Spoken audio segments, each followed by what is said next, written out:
Canada. Her research combines discourse analysis and computational linguistics. She has been working with other projects like fake news detection and also gender gap tracker.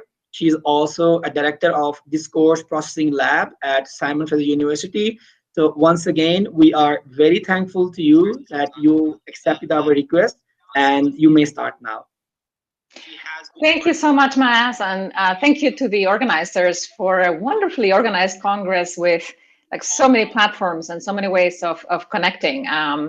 You've pulled this off amazingly well in a short amount of time. I really appreciate it. And again, thanks for the invitation. So I'm gonna start by sharing my screen, and I'll also say that my presentation is in English. La presentación está en inglés, pero por supuesto, las preguntas y cualquier otra cuestión pueden ser en español, que los hablamos los dos. Hasta con alemán me atrevería. Pero la presentación va a ser en español. Okay, so va a ser en inglés. So I'm gonna go into the presentation in English, and as I said, I'm happy to answer questions in either language. I'm going to talk about natural language processing to manage different types of harmful content, and then a little bit about the gender gap tracker, as Maas said. And I want to say this presentation has my name, but really this is the work of the entire Discourse Processing Lab. It's a large group of people coming and going as they graduate and move on to great things. And I'll mention some of the collaborators as I go along. Start over here. I want to sort of give you the main ideas of the talk as we start, and then I'll try to elaborate on them. So the message that I want to convey today is that we can use text classification techniques, natural language processing techniques for moderating comments online and for detecting so-called fake news. And in these tasks, data quantity, but also quality are the important criteria. And I'll argue that sort of so-called classic machine learning models, so feature-based supervised machine learning models, can be similar.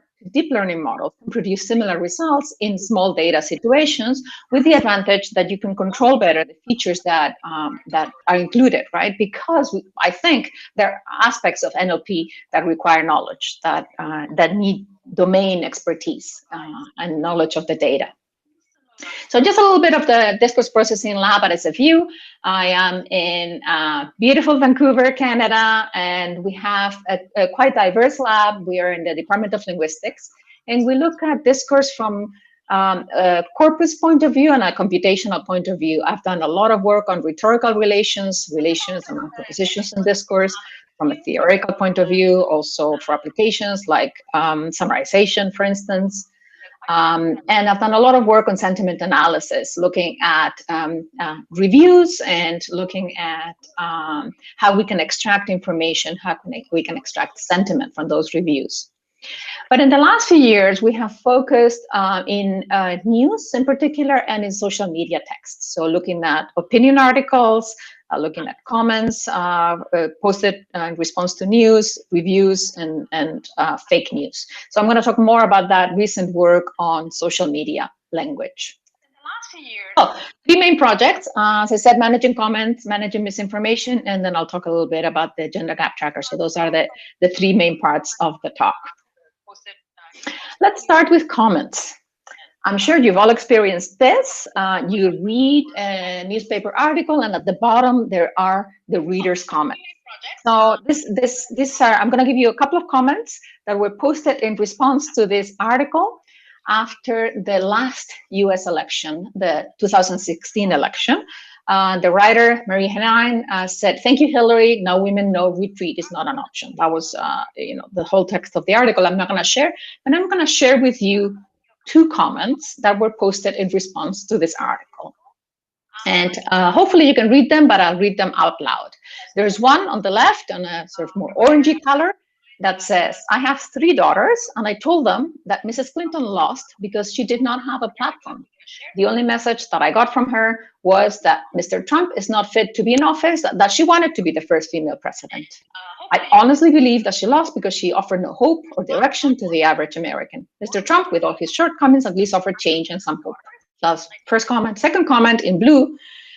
This article was a big disappointment. Thank you, Mrs. Heinlein. Now women know that wasting their time reading your emotion-based opinion piece is not an option. So this is the type of content that we want to classify. If this was an interactive talk, I would ask you for your opinion and ask you which one is more constructive.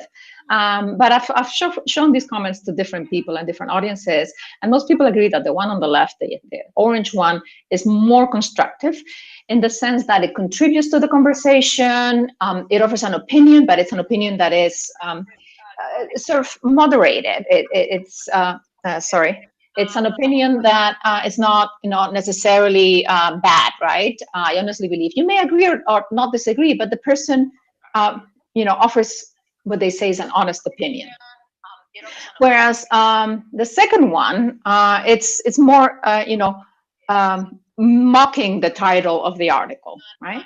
So this is a type of classification that we're interested in. We're interested in classifying comments and seeing which ones are more constructive, which ones contribute more to the conversation so that we can promote them, and which ones are not contributing much and perhaps they can be demoted or deleted if they are abusive, if they're toxic. Now, we're interested in this because online comments can be quite nasty. Many media outlets have closed them. The Toronto Star closed them years ago already. And here in Canada, there was a particular case, the CBC News, which is the sort of the Canadian equivalent of the BBC, a public broadcaster funded with public funds, said that they were closing comments on stories related to Indigenous people of Canada because they said these stories draw a disproportionate number of comments that violate their guidelines. So they closed the comments altogether. Just one more example of this, The Guardian did an extensive study of all the comments that have been submitted to their website. Some of them had appeared publicly, some of them had not made it publicly because they were too abusive. They have content moderation protocols. So they looked at 70 million comments, and they did all kinds of analyses, which comments were more toxic or abusive by topic, by time of day posted, and so on. But they also look at the authors of those articles. And they had like a ranking. Authors, journalists that work for The Guardian that were most abused. So they did the top 10. In the top 10, 8 of them were women, and 2 of them were Black men. So abuse, and I think we know this by now really well, happens disproportionately online and affects certain populations. And finally, the issue of content moderation is also an issue because many times humans do this moderation. And we know that this can cause trauma. The Verge did an investigation last year looking at Facebook moderators. So that's what the work that we wanted to undertake. We wanted to look at managing comments. This is a long-term research project with diverse funding. And we wanted to annotate comments, manage them, and study them from both a computational and a linguistic point of view. So we started, and this is the team that collected the corpus and annotated it. We started with gathering comments. We looked at the Globe and Mail, it's a Canadian national newspaper, and we looked at all the opinion articles because we were interested in opinion pieces rather than hard news pieces, and all the comments that were posted in response to those opinion articles. So we have about 10,000 articles and over 600,000 comments, and we annotated them for different characteristics. What we did is we got the article with all the metadata. So we have the title, the author, the date that it was published, and so on. And also the body of the article and all the comments, right? So for the comments, we also collect metadata. We have the handle of the author. We have flags and reactions and replies. And in particular, this first comment actually was deleted after it was posted because apparently it violated guidelines. But we do know that this comment had some replies. So these comments that are indented had some replies to them. So this is the kind of the shape of the corpus. And what we wanted to do here, as I said, was to look at constructiveness and toxicity. So promote nice comments, demote, or filter out the nasty. We sort of conceived of this from two different points of view. With constructiveness, what we tried to model was discourse relations, argumentative relations. So if somebody is trying to make a point, it doesn't have to be a point that you agree or disagree with, but they're trying to contribute, they're trying to make an argument, then perhaps that's constructive. And in toxicity, what we did was looked at sentiment analysis. We have a model for sentiment analysis. Now, I have to say the toxicity model is not really advanced. We ended up not working as much on toxicity. Other companies and other organizations are addressing this. So I'm going to talk mostly today about the constructiveness model. And this was work that we did with Barada Kolhaktar, who is a postdoc in the lab and now is a lecturer at the University of British Columbia. So we did a survey and we asked people what they thought the constructive comment was. We asked people who are frequently online. We thought that was a population that we needed to address. And this is sort of the composite. They said constructive comments intend to create a civil dialogue. They're relevant. This is also a very important piece in comments. They have to be relevant, not completely unrelated to the article. Specific points and evidence.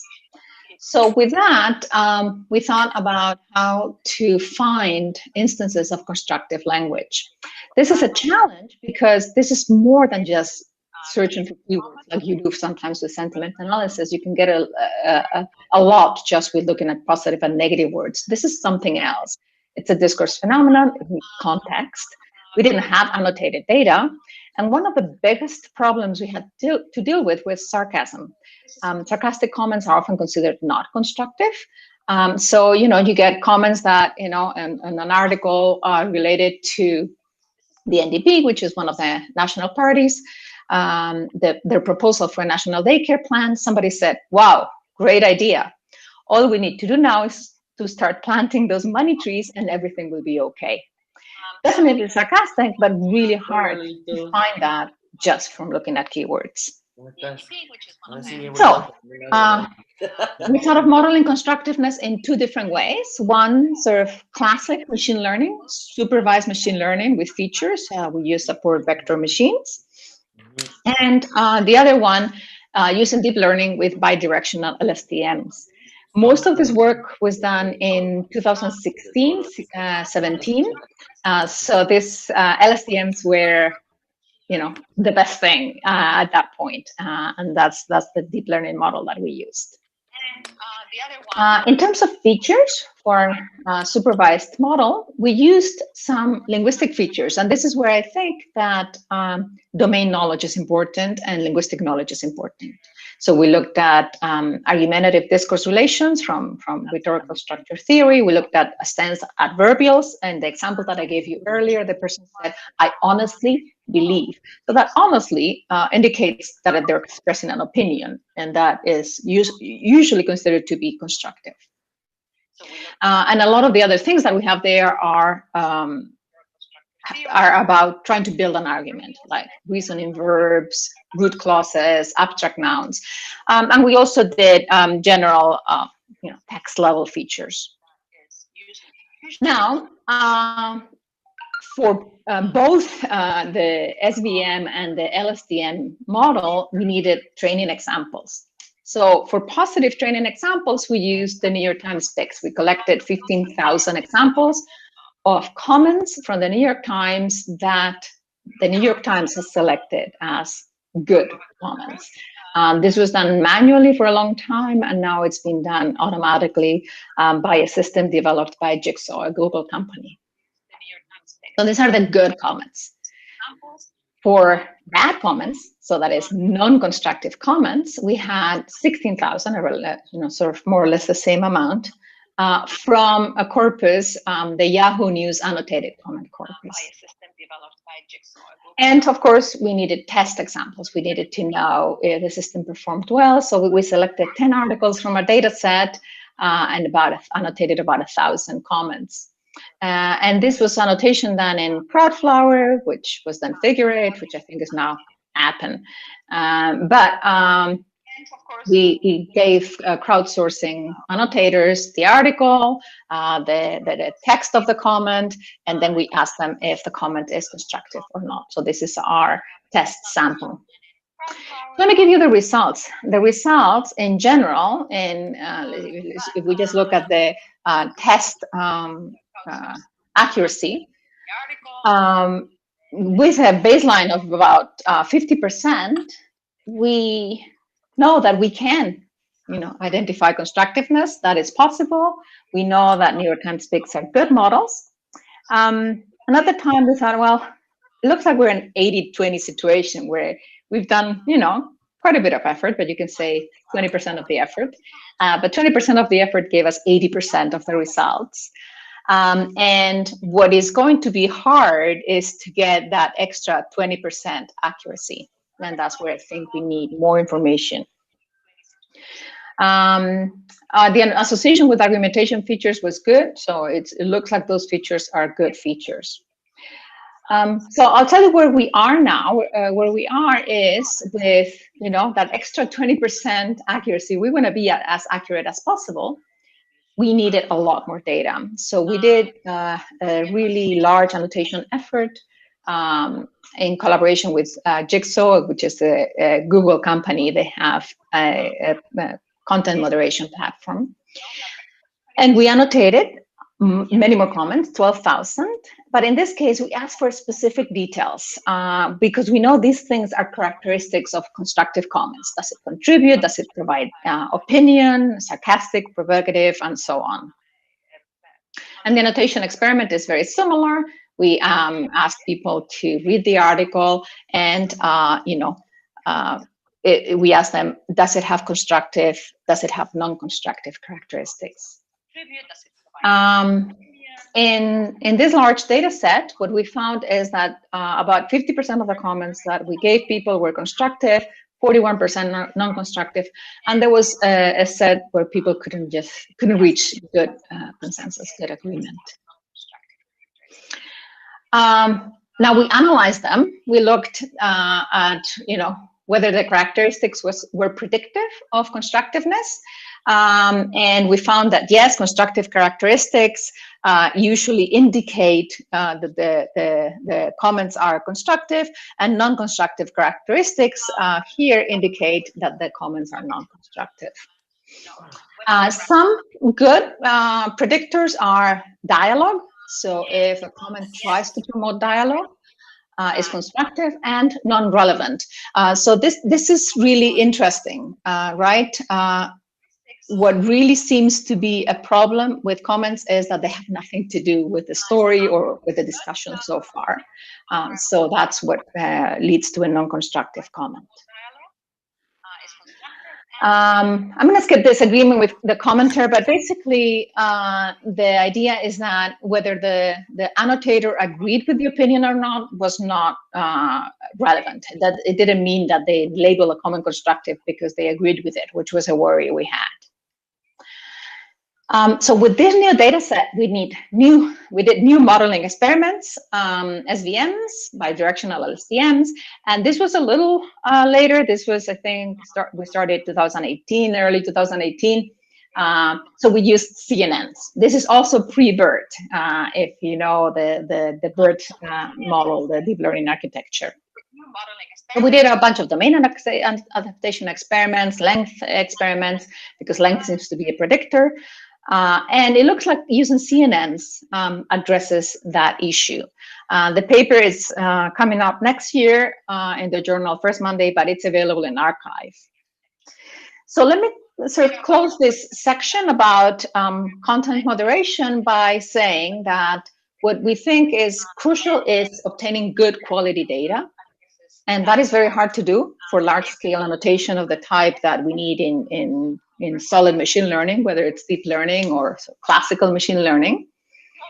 So crowdsourcing seems to provide that. I know there's some ethical issues around crowdsourcing about how much the workers get paid, but it seems to be a good avenue.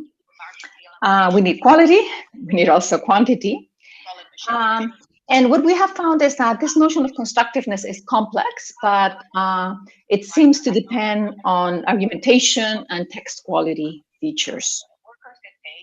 And we have built a system for comment moderation. So we have, you can try moderation.research.sfu.ca, where you can, type. There's some example comments that you can load, but you can type your own comment and see if the system will predict whether it's constructive or not.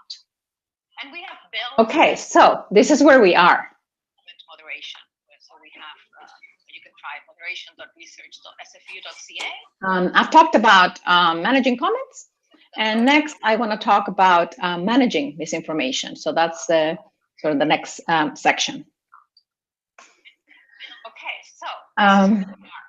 so misinformation, I have a few terms there: fake news, deception, propaganda, disinformation, misinformation, satire. There are different approaches to dealing with this. Of course, educating the public is important, and I think many schools are now doing media literacy education. Getting children from early age to sort of read critically and see what media they can trust or not trust. And it's not just as simple as, fake or evidence-based. There's a lot of propaganda, right? And certain media organizations have political and ideological affiliations. So you have to read with a critical eye. Very important. The other approach is curtailing the spread. So yes, also very important to make sure that we are not letting it go crazy. This is the place where platforms are failing, in my opinion. I think they're letting too much information go viral. The other approach is expert fact-checking.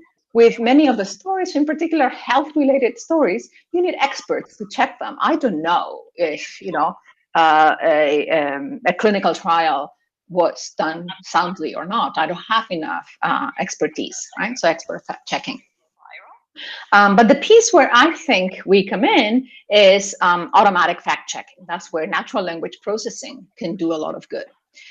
And I put it here as a piece of the puzzle because it is really important to think that this is only one piece. We're not going to solve the problem with only doing natural language processing. There are many other aspects, right? And one of the aspects, the curtailing spread, also has to do with the funding model of the internet in general, right? With being based on advertising. Of course, they want more clicks, and there was a talk yesterday about getting clicks and generating attention, right? So just emphasizing that NLP is just one piece of the puzzle. But the NLP approach that we took, this is work that I did with Fatima Turabi Asser, who has also left the lab and is now working as an AI researcher for a technology company. Our hypothesis, our starting point was the idea that the language itself of fake news is different from the language of fact-based news. You don't look at the source for it, the web page where it appears. You don't look at the author. You don't look at their intentions. You just look at the language. And again, just one piece of the puzzle. So what we did is we used multidimensional analysis to start with, but also machine learning and deep learning methods. You don't look at the source for it. In this problem, data is also a challenge. So this is a paper that we published last year saying that basically the three main ideas of that paper is that, yes, we have a problem with fake news. It is a problem with big data. We have a lot of data to process, but we're trying to solve this problem with small amounts of data. The data sets that have been collected so far are either not good quality or not large enough for the kind of NLP processing that we need to do. So deep learning requires lots of data, and one important thing to think about is the reputation of the source doesn't mean that that source always publishes fake news. So, fakenews.net may copy news from other outlets, from professional outlets, and publish them as a way to build its reputation, right? So what we need is data checked by humans that have expertise and background in that domain. There are lots of data sets. Kaggle has lots of data sets, but sometimes they have only links. It's not the full text of the article, which is what we want for NLP. There are some data sets that are labeled on reputation, based on the reputation of the sources, satire versus outlets. Rashkin and colleagues did a work based on satire, hoax, and propaganda publishers versus GigaWord. And then one important thing, if you know anything about news data, is that GigaWord is newswire, so it's not really the kind of articles that usually appear in newspapers. Now there's one for verified data, a data set collected by Victoria Rubin and colleagues that was labeled with the individual news articles, but it is relatively small, 360 articles. So then what we thought is maybe we can collect data from fact checkers, right? BuzzFeed, Snopes, PolitiFact, Emergent, and Saif Savage yesterday did a presentation also on fake news and misinformation and talked about the role of fact checking organizations. It's an important role, but they can only do so much. So what we did is we went to the fact checking sites and we collected data. We started with Snopes. So with Snopes, what we do first is we build a scraper, and Snopes has a structure where they say, somebody has sent us this piece of news, right? So there is a claim or a headline that we need to investigate. And then after we investigate it, we give it a label, right? False, true, or a mixture. And here's the link to the source article. Unfortunately, the Snopes data structure is not as clean as here's the link point, right? So it's mixed in a paragraph. There's a link to an article, there's another article about this, there's an article debunking this. So the Snopes website may have 5 or 6 links, and we're going to find the one that contains the fake content. So that's what the first scraper does. Once we have that link, we go to the publisher of the fake news and get the text. So that's how we built this data set. We have articles from Snopes and from BuzzFeed, and we have a small balanced sample and a large mixed sample. But in both cases, we are faced with a small data problem, basically. Nevertheless, we persisted, and we have built a system to detect fake news. You can get our sample, our data sample from GitHub, and you can test the system online. I'll have that link again later. Okay, so with this sample, we went again to text classification techniques, the same two-way model, one machine learning with features and one deep learning. Machine learning with features, the features we used were surface features, engrams, semantic. We used something called LINQ, linguistic inquiry and word content, is sort of a sentiment dictionary.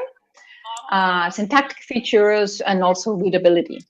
And then we went to ULM Fit. This is, I think I've said this a couple of times already, this is all pre-BERT. So it's deep learning, but before the BERT revolution.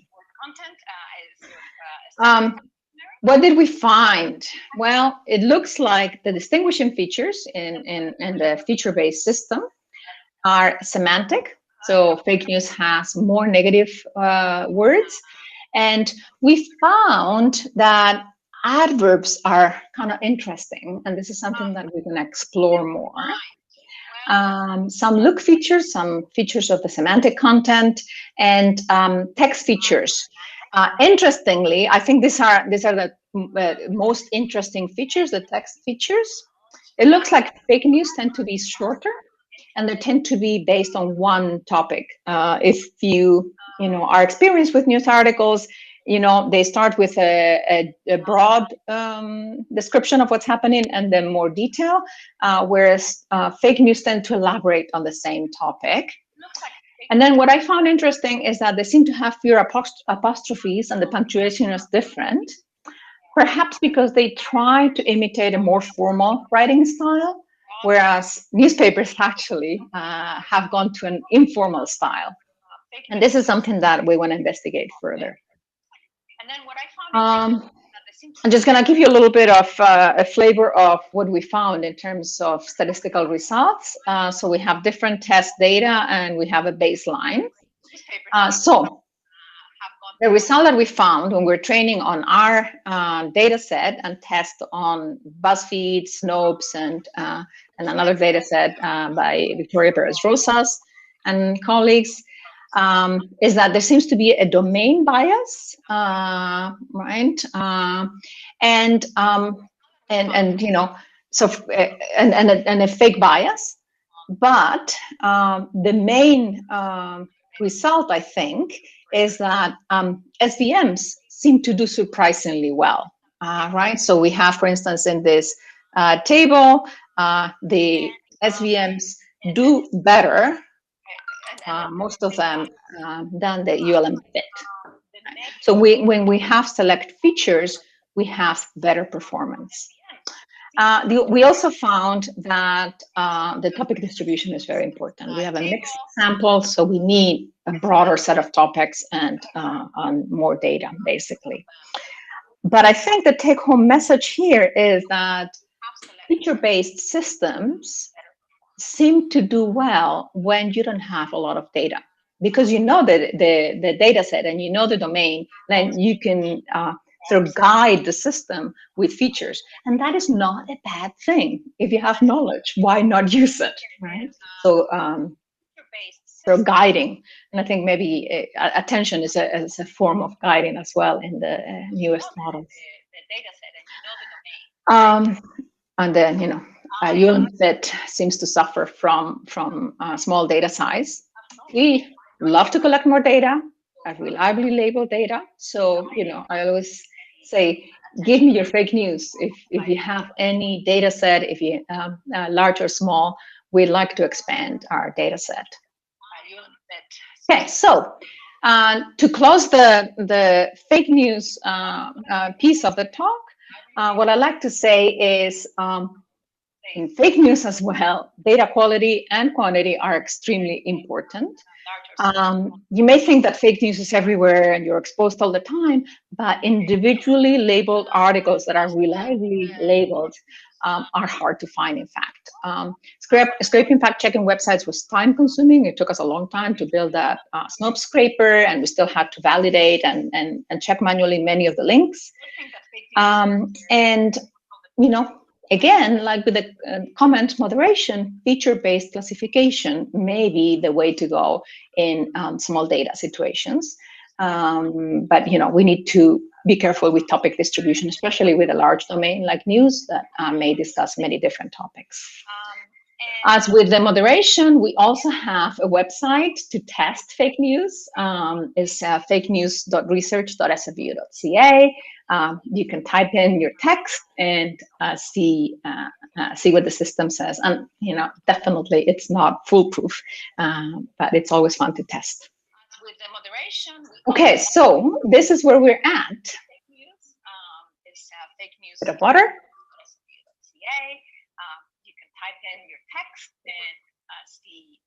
If I can, I think I still have a bit of time.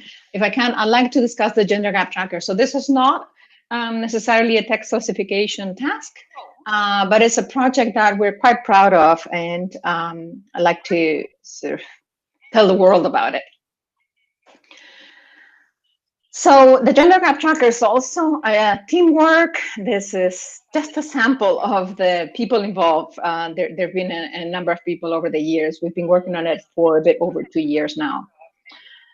What we're interested in is the gender distribution of sources in news articles. That is, who is mentioned and who is quoted.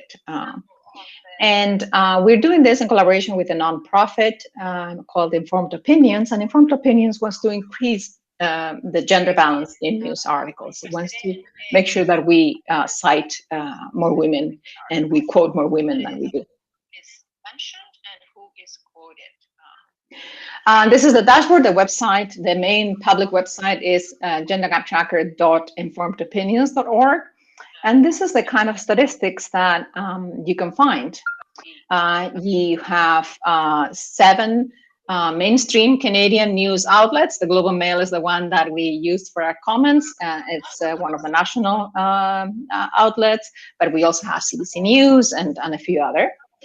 And we show per outlet the gender distribution. This was, this is pretty old, 2019. It's always updated every day.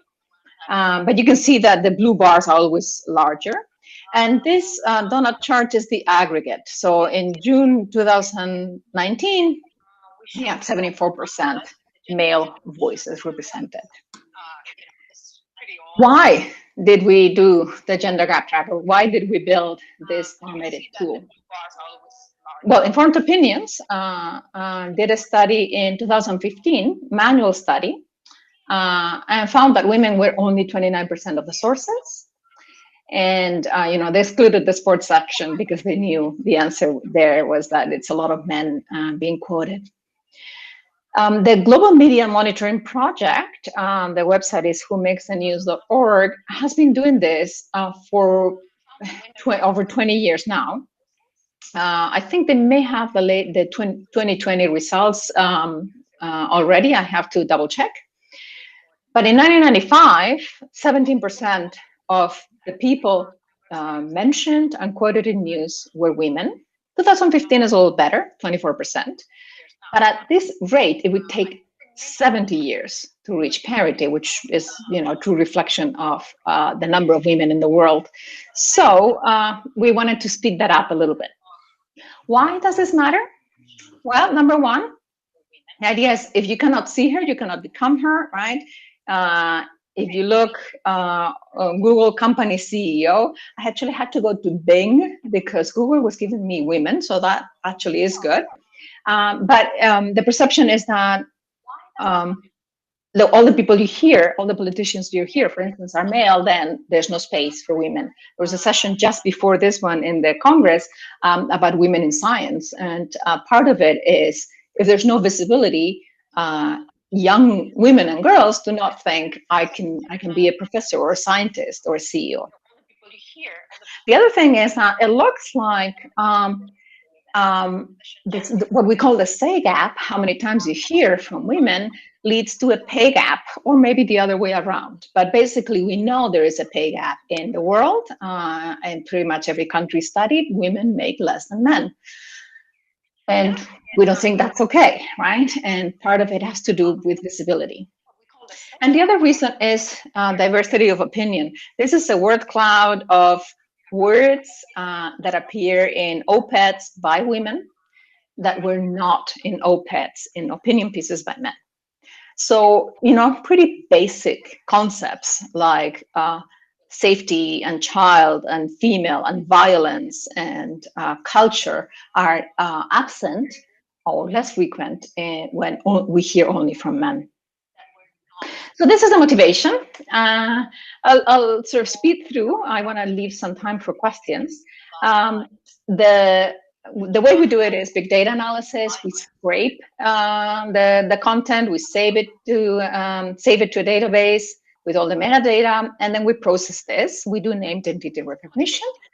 So we look for some names. For instance, this one has names of organization like Oxfam Quebec, and names of people like Ms. Bibot and Penny Mordaunt, and we only keep the people. We do co-reference so that, we know that this Miss Bibo is the same here, right? And then we store that information.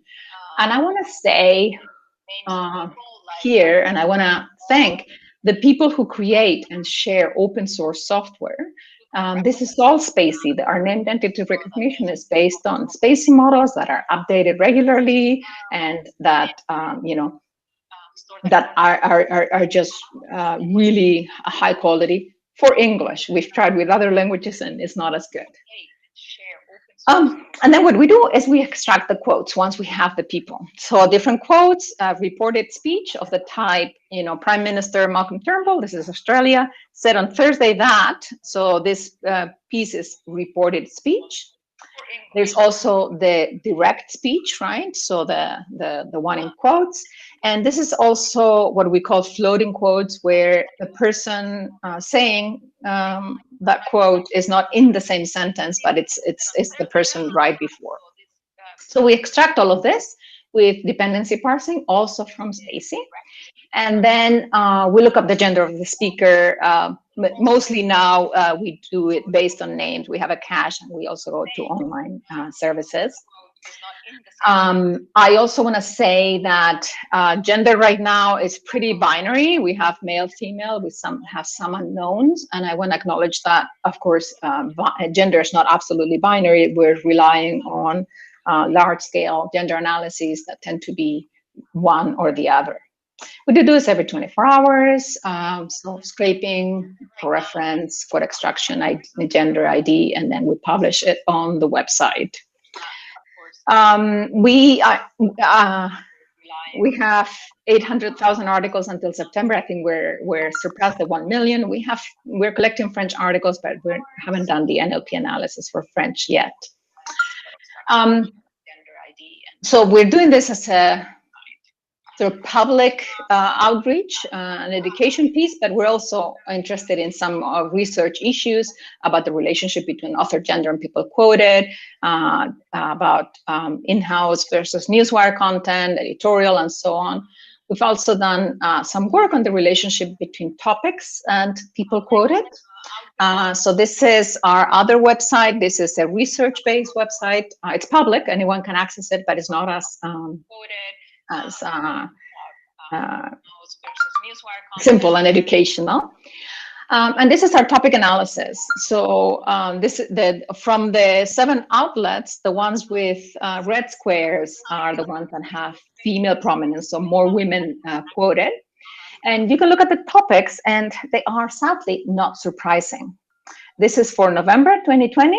There are many more women not men quoted in articles about lifestyle and the holiday season, about testing and tracing for COVID, because many of the healthcare professionals are women, education, a community, restriction, right? Research, still you see some women or parity. But when we go to things like federal and provincial politics, there was a Remembrance Day set of ceremonies celebrating or commemorating November 11th. Crime and police investigations is men, business is men, world politics is men, sports is men, US politics is mostly men, right? So we have in business and market events, we hear mostly from men. So there's a discrepancy by topic as well, not just in absolute numbers. Okay, so that wraps things up. I want to repeat the message that I said at the beginning, and that what I've presented is mostly text classification for moderating comments and fake news detection. And in this type of work in text classification, data quantity and data quality are the most important things. And sort of the classic, the feature-based machine learning models may be as good, have a performance that is on a par with that of deep learning when we have small data. Because, as I said, and have repeated a few times, I think there are aspects of NLP that require knowledge, and that it's important to make sure that we have that knowledge. We have those domain experts as well in our teams. So that's the end of the presentation. I'm happy to answer questions. There's my email and my Twitter handle. And most of the publications that I've mentioned today are available on my website or on the site of the Discourse Lab. And we also have GitHub in case you want to look at our code. Most of it is also open source. So maybe I'll stop sharing and my screen, and I'm happy to answer questions. Website or the site of the Discourse Lab, and we also have GitHub in case you wanna. Okay, great. Thank you very much once again for a wonderful presentation. So many new things. Like I also learned new like topics that you have been working on. So I have like two questions that I will request you to just like guide me and educate me. So what do you think, how we can ensure biasness? Like, because you see when we create data sets, and there is always a factor of bias in creating that source. So in your opinion, what do you think, how we can eliminate bias in creating data sets? That is a really important question, how to eliminate bias in the data set.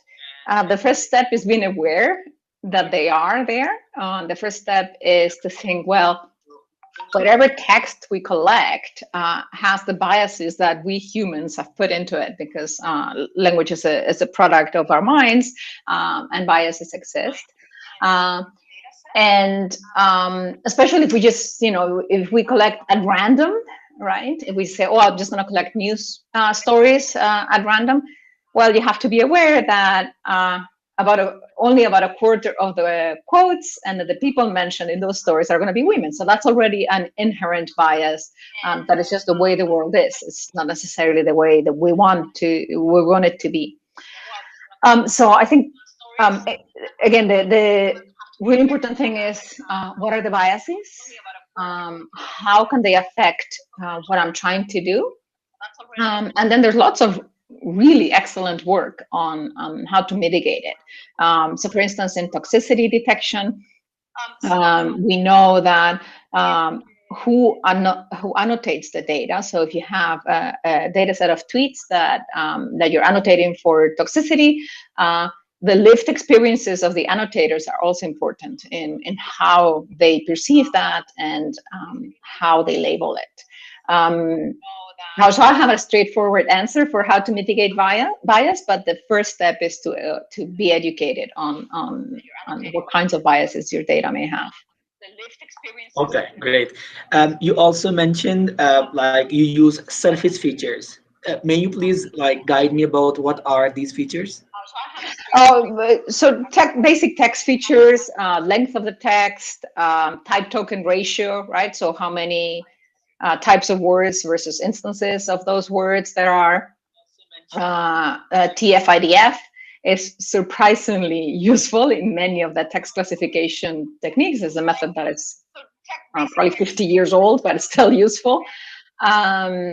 Length of words in terms of syllables, length of words in terms of characters, punctuation. If you want to get more advanced layout, sometimes which words are capitalized, which words are in bold, which images accompany the text as well. So all of these are kind of surface features that are not necessarily linguistic features. Linguistic features would be things like, how many passive verbs there are, or, or what are the subjects, right? If you're doing classification, how many adverbs, what's the relative frequency of adverb? That would be more linguistic-based features. But the surface features are just basically length and frequency. Yeah. Okay, great. Thank you very much. So we have like another question, like, have you ever tried to get insight from cognitive science? Have you ever tried to enable your system to do rational reasoning while classification? No.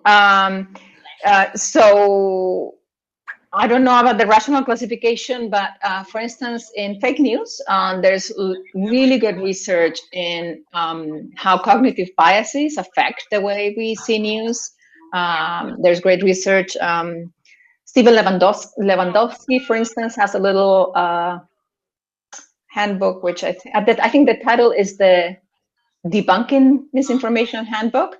And they talk about things like, truth sandwich, right? If you're trying to debunk a myth, you start with the truth, right? You say, vaccines do not cause autism. And then in the middle of the sandwich is the thing, right? Some people have claimed this. And then the truth again. Vaccines have been proven to be reliable. So there's sort of things like that target cognitive biases and cognitive reasoning and the way we perceive things, so that you don't make it worse. Because sometimes when we debunk a myth, we make it worse because we repeat it, right? And then there's the familiarity. I don't know, I did it. I've heard this before. I don't know if it is true or not, but I've just heard it. Exactly. So there's lots of really cognitive based research, lots of really good research. We're not using it in classification. Okay, great. So another question is, what are the challenges of gender recognition with this new tendency of recognizing more than two genders? Yeah, that's an excellent question. So, for instance, if we're using pronouns in English, the non-binary people prefer the pronoun they, but of course, they is not exclusively used in these cases. It can also be used to refer to a group of people. So sometimes you have to ensure that the reference is singular. The other problem is names, right? I mean, we have very traditional views that, this name is male and this name is female, but we're expanding and challenging those norms. So sometimes people use names that are traditionally from one gender, but they're the other. More generally, it's cross-linguistic issues. We just did a study with a number of organizations that included Nikkei, for instance, that had a lot of Japanese names. And the gender prediction system that we use a paid service, Gender API, just couldn't deal with the Japanese names. It couldn't assign gender reliably because a lot of these systems are trained on sort of traditional English names. Okay. Well, another question is there any effect of discourse context on identifying constructiveness? Yes, I think there is. I think constructiveness is built in the text. So some of it is, like I said, argumentation relations in the text.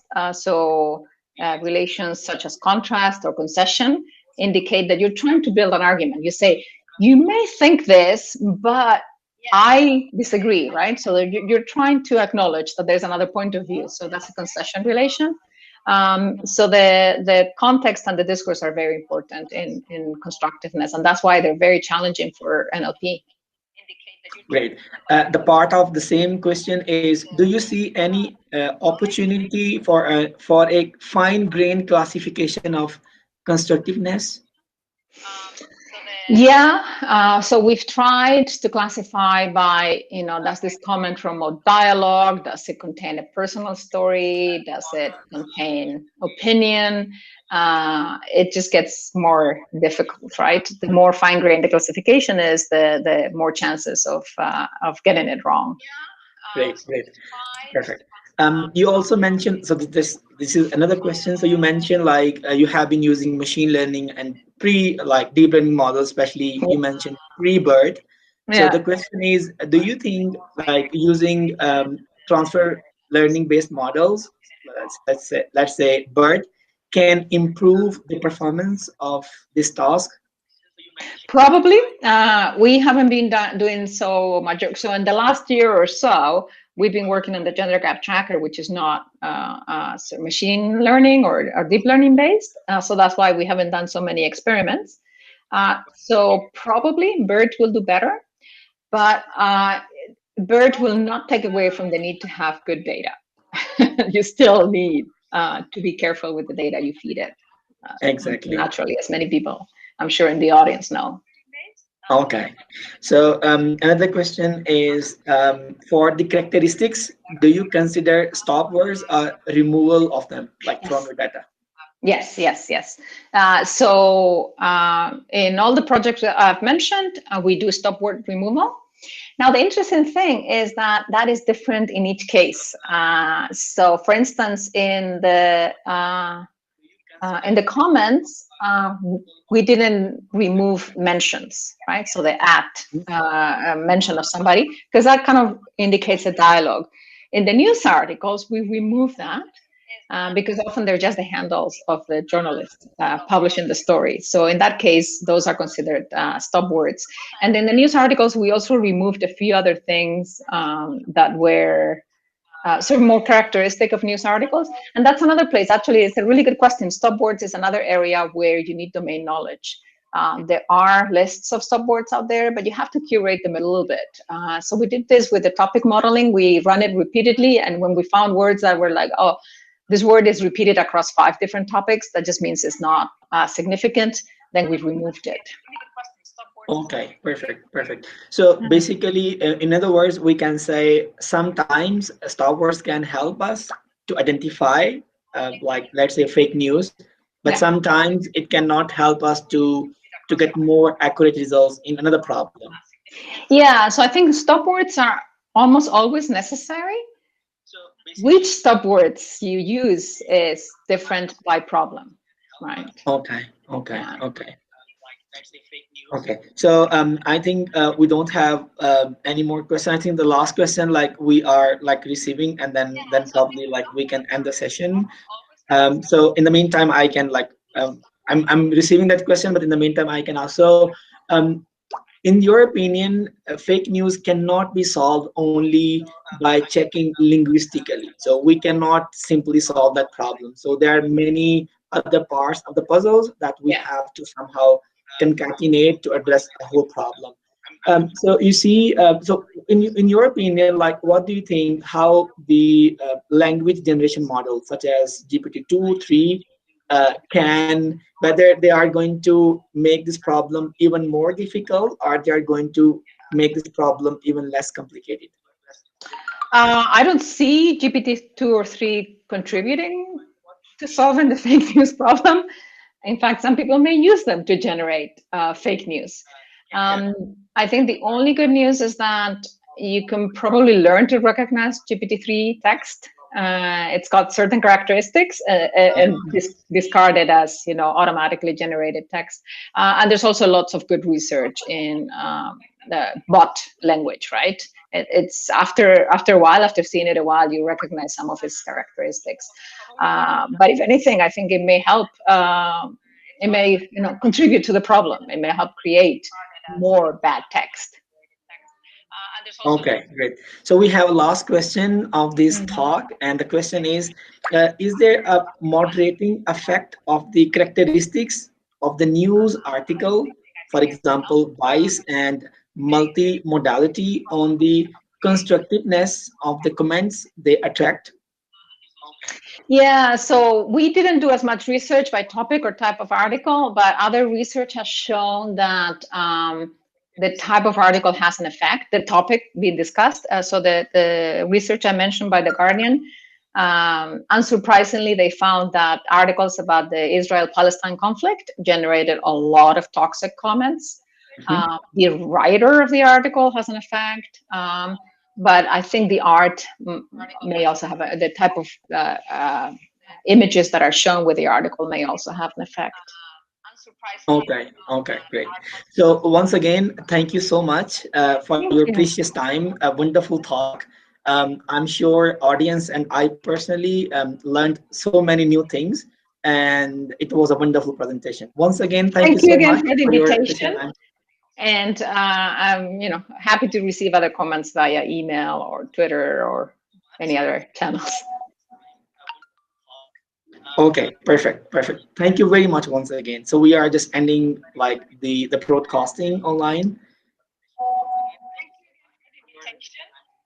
And I'm happy to receive other comments via email or Twitter or any other channels.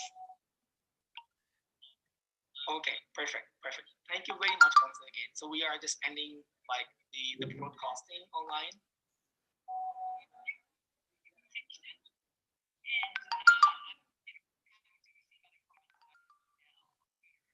I'm just waiting for the confirmation. So they are just like,